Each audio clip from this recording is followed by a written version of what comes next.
शं वरुणः शन्नो भवत्पर्यमा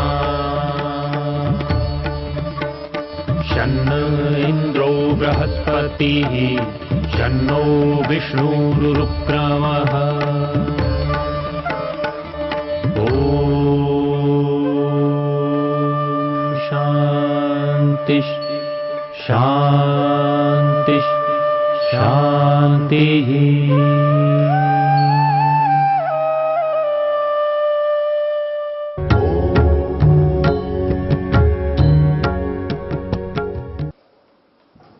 परमपिता परमात्मा का स्मरण।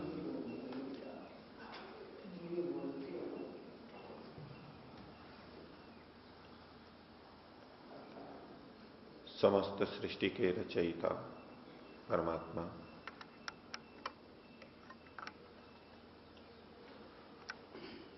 प्रणव ध्वनि।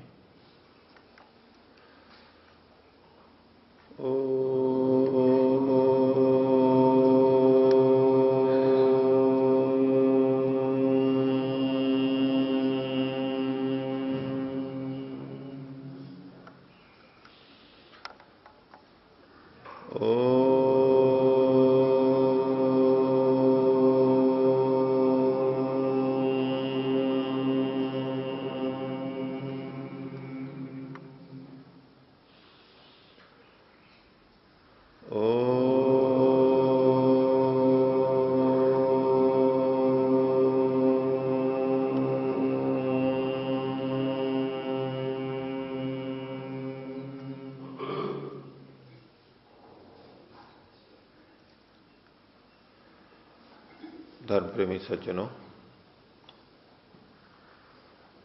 आज जिस वेद मंत्र का भाव हम अपने जीवन के लिए ग्रहण कर रहे हैं, वो मंत्र है यजुर्वेद के 17वें अध्याय का 26वां मंत्र और महर्षि दयानंद द्वारा प्रणीत संग्रहित आर्याभिविनय के द्वितीय प्रकाश का 40वां मंत्र। मंत्र में परमात्मा के बहुत से विशेषण दिए गए, परमात्मा की स्तुति की गई और इस सब के माध्यम से परमात्मा के प्रति और अधिक प्रेम श्रद्धा उत्पन्न करने का प्रयास किया गया। मंत्र में परमात्मा के लिए कहा, विश्वकर्मा विमना आद्विहाया धाता विधाता परमोत संतृक। परमात्मा विश्वकर्मा है, समस्त कार्य जगत के कर्मों को करने वाला है, समस्त जगत का उत्पत्ति करता है। महर्षि ने इसके लिए एक विशेषण साथ में दिया, सर्वज्ञ। जो इस समस्त सृष्टि का रचयिता है उसको सर्वज्ञ भी होना आवश्यक है। तो सर्वज्ञ, सर्वरचक ईश्वर विश्वकर्मा।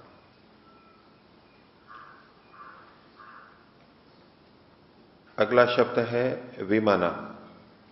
विविध विज्ञान वाला है, विभिन्न प्रकार का ज्ञान परमात्मा के पास है। मनुष्य किसी किसी क्षेत्र में या कुछ क्षेत्रों में बहुत ज्ञान रखता है, लेकिन फिर भी उसका ज्ञान उन सीमित क्षेत्रों में सीमित ही रहता है। जो विशेषज्ञ हैं वो जानते हैं कि मेरा इस क्षेत्र में अज्ञान कितना अधिक है, कितनी अधिक वस्तुएं, बातें हैं जिनको मैं अभी तक नहीं जान पाया। लेकिन परमात्मा समस्त विधाओं में पूर्ण ज्ञान वाला है, विज्ञान वाला है। तो विमना, विशेष ज्ञान वाला, विज्ञान वाला है। आद विहाया, विहाया अर्थात वो सब जगह प्राप्त है, पहुंचा हुआ है, व्यापक है। ओहांगतौ धातु से ये शब्द बना और निघंटु में ये महत नामों में पढ़ा गया है। महत यानी बड़ा, विस्तृत, सर्वत्र व्यापक। परमात्मा विश्वकर्मा है, समस्त कार्य जगत को बना पाता है, बनाने वाला है, क्योंकि वो विमना है, विशेष विज्ञान से युक्त है। और विहाया, सब जगह वो पहुंचा हुआ भी है, प्राप्त भी है, सर्वत्र विद्यमान है। इसी कारण वो इन सबको बना पाता है। और रचना करने के साथ साथ परमात्मा अन्य महत्वपूर्ण कार्य करता है। तो कहा धाता, इस समस्त कार्य जगत को धारण करने वाला भी है। जिसे उसने बनाया है उसको धारण भी करता है, उसको चलाता भी है, उसकी सुरक्षा भी करता है।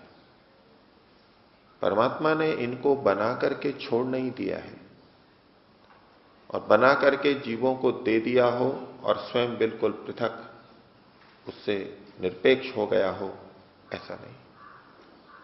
देने के बाद भी वो उसे धारण करता है। और न केवल धारण करता है, मंत्र में अगला शब्द है विधाता, वो विशेष रूप से भी धारण करता है। सामान्य रूप से वो सब प्राणियों का धारण करता है, सब जीवों का धारण करता है। उनके लिए वायु, जल, प्रकाश, भोजन आदि की व्यवस्था उसने कर रखी है। एक सामान्य धारण वो कर ही रहा है। और इन सबको चलाने के लिए, प्राणियों के लिए वायु, अग्नि, जल आदि, भोजन आदि की व्यवस्था करने के लिए जो चीजें आवश्यक हैं, उनको भी वो सामान्य रूप से सबके लिए कर रहा है। इस पृथ्वी का घूमना है, दिन और रात का बनना है, विभिन्न ऋतुओं का आना है, ये सबके लिए समान है। पशु पक्षी हों, चाहे मनुष्य हों, चाहे पेड़ पौधे हों। और मनुष्यों में भी कुछ भिन्न भिन्न हों, अलग अलग स्तर के हों, सबके लिए कुछ चीजें समान हैं। इस दृष्टि से परमात्मा धाता है, धारण करने वाला है, एक सामान्य रूप से धारण कर रहा है। परमात्मा का ये सामान्य रूप से धारण करना भी बड़ा विचित्र है, आश्चर्यजनक है। उस दृष्टि से ये भी विशेष है, लेकिन समस्त प्राणियों की दृष्टि से वो समान है, सामान्य है। तो परमात्मा सामान्य रूप से भी हम सबका धारण कर रहा है और उसके लिए आवश्यक समस्त क्रियाओं को वो कर रहा है। लेकिन वो सबको समान रूप से धारण नहीं कर रहा, वो विधाता भी है, विशेष रूप से भी धारण करता है। प्राणियों में भी विभिन्न भेद हैं, उनको भी अलग अलग ढंग से धारण कर रहा है। अन्य प्राणियों के लिए परमात्मा ने वेद रूपी ज्ञान नहीं दिया, उनकी वो सामर्थ्य नहीं है, उनकी वो ऐसी बुद्धि नहीं है। उनके लिए परमात्मा का धारण भिन्न प्रकार का है। लेकिन मनुष्य एक विशेष प्राणी है, उसके लिए विशेष रूप से धारण की व्यवस्थाएं हैं, जैसे कि ज्ञान, वेद, जैसे कि विशिष्ट बुद्धि, जैसे कि विशिष्ट इंद्रियां। और मनुष्यों में भी जो विशिष्ट हैं, जो धर्मात्मा हैं, जो देव हैं, उनको परमात्मा और विशेष रूप से धारण करता है, उनकी विशेष सहायता करता है। जो परमात्मा की आज्ञाओं का पालन करते हैं, मुक्ति की तरफ बढ़ रहे हैं, साधक हैं, अन्यों का हित करते हुए अपना हित करते हैं, उन लोगों को परमात्मा की विशेष सहायता प्राप्त होती है, विशेष ज्ञान प्राप्त होता है। सारी प्रक्रिया और सारी व्यवस्था परमात्मा ने ऐसी बना रखी है कि श्रेष्ठों का अधिक हित होता ही है। तो परमात्मा विधाता भी है, धाता, विधाता। आगे कहा परम। परम उत परमोत, परमात्मा सबसे उत्कृष्ट है, सबसे श्रेष्ठ है। ये जो विशेषण पहले दिए गए, विश्वकर्मा, धाता, विधाता, आद्विहाया, विमना, ये बहुत से विशेषण हमें मनुष्यों में भी दिखाई देते हैं। बहुत सारे विविध कर्मों को करते हैं, विशेष ज्ञान से युक्त प्रतीत होते हैं, धाता भी होते हैं, विधाता भी होते हैं। तो कोई मनुष्य ऐसा ना समझ ले कि जैसे ये हैं ऐसा ही परमात्मा होगा। जैसे कि राजा विविध कर्मों को करता है, असंख्य कर्मों को करता है, करवाता है, धारण करता है, सुरक्षा करता है, ज्ञान विज्ञान से युक्त होता है, इसी तरह से विद्वान भी होते हैं। तो कोई ये ना समझ ले कि इन्हीं जैसा वो परमात्मा होगा। तो इन गुणों से युक्त वो परमात्मा परम है। इन समस्त गुणों की जो चरम सीमा है वो परमात्मा में है। उससे अधिक इन गुणों की विद्यमानता किसी में नहीं होती, परमात्मा के समान भी नहीं होती। मनुष्यों में जो ये गुण दिखाई देते हैं वो बहुत कम है, परमात्मा की दृष्टि से नगण्य है। तो परमात्मा इन गुणों में परम है, सबसे श्रेष्ठ है, सर्वोत्कृष्ट है, जिससे बड़ा कोई हो नहीं सकता। और कहा संदृक, ऐसा वो परमात्मा, इतनी सामर्थ्य वाला परमात्मा सदा देखता रहता है, सम्यक प्रकार से देखता है। जिस प्रजा के लिए उसने ये सृष्टि बनाई है, उनके पाप और पुण्यों को वो सतत देखता है। उसने ये सृष्टि बनाई ही इसलिए है, इनको इनके कर्मों का भोग मिले, फल मिले, यथोचित व्यवस्था मिले, जिससे ये उन्नति कर सकें, इनका सुधार हो, और ऐसा करते हुए वो अपवर्ग को, मुक्ति को प्राप्त कर सकें। तो परमात्मा इन सबको बना करके धारण भी कर रहा है, और साथ में ये भी देख रहा है कि जिस उद्देश्य के लिए मैंने ये संसार बनाया था, जिन आत्माओं के लिए ये बनाया था, वो इस उत्कृष्ट संसार में रहते हुए चल कैसे रहे हैं, कर कैसे रहे हैं, उनके पाप कैसे हैं, उनके पुण्य कैसे हैं, कितने हैं, उन सबको परमात्मा देखता है और सम्यक प्रकार से देखता है,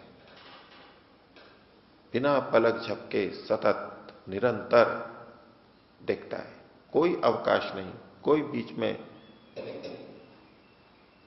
रुकावट नहीं, कोई बीच में अवकाश नहीं, लगातार वो भली प्रकार हमारे कर्मों को देख रहा है। इसलिए महर्षि ने लिखा संदृक यथावत सबके पाप और पुण्यों को देखने वाला है।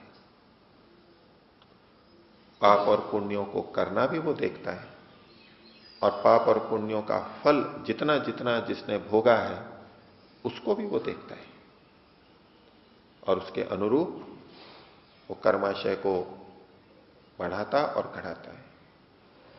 जितने हमारे कर्म होते जाते हैं उसके अनुरूप कर्माशय बढ़ता जाता है, और जितना जितना हमारा भोग होता जाता है उतना उतना कर्माशय घटता जाता है। इस सब की व्यवस्था परमात्मा ही करता है, मात्र परमात्मा ही कर सकता है, और किसी की सामर्थ्य नहीं, ऐसा वो परमात्मा सर्वोत्कृष्ट है। मंत्र की अगली पंक्ति में कहा तेषाम इष्टानि समीशा मदन्ति। जो मनुष्य अपनी इच्छाओं को, जो उसे काम्य है, प्राप्त करने योग्य चीजें हैं, इष्ट हैं, उन सबको परमात्मा के आधार पर पूर्ण करता है, परमात्मा की व्यवस्था के अनुरूप पूर्ण करता है, ऐसे मनुष्य, वे मनुष्य मदंती आनंद को प्राप्त होते हैं, प्रसन्न होते हैं, उन्हीं को ये सब इष्ट प्राप्त होते हैं। महर्षि ने लिखा, जो मनुष्य उसी ईश्वर की भक्ति, उसी में विश्वास और उसी का सत्कार पूजा करते हैं, परमात्मा की भक्ति करते हैं, उसकी आज्ञा पालन में तत्पर रहते हैं और परमात्मा पे पूरा विश्वास रखते हैं, परमात्मा की व्यवस्था पर पूरा विश्वास रखते हैं, उसकी न्याय व्यवस्था पर पूरा विश्वास रखते हैं, ऐसे मनुष्य परमात्मा के सामर्थ्य पर विश्वास रखते हैं, लेश मात्र भी संशय नहीं रखते और उसका सत्कार, पूजा करते हैं, उसके प्रति आदर का भाव रखते हैं और उसको छोड़ के अन्य किसी को लेश मात्र भी नहीं मानते। परमात्मा को जितना आदर, सत्कार, श्रद्धा हमें रखना है, उसकी तुलना में मनुष्य के प्रति जो हम आदर सत्कार रखते हैं वो नगण्य है। और जितना आदर सत्कार हम अन्य मनुष्यों के प्रति रखते हैं, वो सब भी परमात्मा के निर्देश के अनुसार हो तो वो सारा आदर सत्कार भी वास्तव में परमात्मा का ही है। व्यवहार में हमें यही प्रतीत होगा कि हम अन्य मनुष्यों का बहुत आदर सत्कार करते हैं, जैसा जैसा जो जिसके साथ करता है, हमें वो बहुत प्रतीत होता है। लेकिन महर्षि लिखते हैं कि जो अन्यों का लेश मात्र भी आदर सत्कार नहीं करता, इसका ये अभिप्राय नहीं कि अन्यों का, श्रेष्ठों का, धार्मिकों का आदर सत्कार ना हो, उनके प्रति विश्वास ना हो, होता है वो, लेकिन उनके प्रति भी जो आदर सत्कार विश्वास है वो परमात्मा की आज्ञा के अनुरूप जब होता है, जो परमात्मा की आज्ञा के अनुरूप कर्म कर रहा है उसके प्रति विश्वास, उसका सत्कार, तो ये वास्तव में परमात्मा का ही सत्कार है। आर्य की क्या भावना होनी चाहिए? वो यदि किसी का सत्कार कर रहा है तो वो परमात्मा का सत्कार कर रहा है। किसी व्यक्ति का सत्कार उसके उन गुणों के कारण करता है जो परमात्मा की आज्ञा के अनुरूप है, परमात्मा के निर्देश के अनुरूप है। आर्य की दृष्टि ये रहनी चाहिए।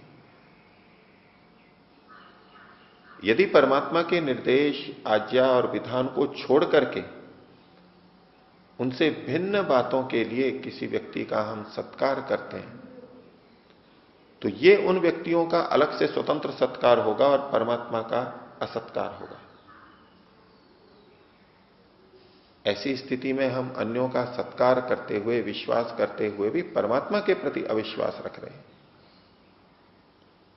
लेकिन आर्य श्रेष्ठ व्यक्ति जिसने परमात्मा को इस रूप में समझा है कि वही विश्वकर्मा है, विमना है, आत्विहाया है, धाता विधाता, परमोत संदृक, ये है परमात्मा, ये मान करके जब व्यक्ति सामान्य व्यवहार करता है, अन्य मनुष्यों से व्यवहार करता है, उन पर विश्वास करता है, सत्कार करता है, तो ये सब परमात्मा के कारण से कर रहा होता है। उसकी दृष्टि अंदर से परमात्मा से जुड़ी भी रहती है कि मैं इन व्यक्तियों का क्यों सत्कार करूं, क्यों विश्वास करूं, क्योंकि ये परमात्मा के अनुरूप चल रहे हैं। परमात्मा की आज्ञा के अनुरूप जो जितना जितना चलता है उतना उतना उसके प्रति विश्वास, उतनी उतनी उसके प्रति श्रद्धा और सत्कार जो आर्य करता है वो वास्तव में परमात्मा का ही आदर सत्कार कर रहा होता है।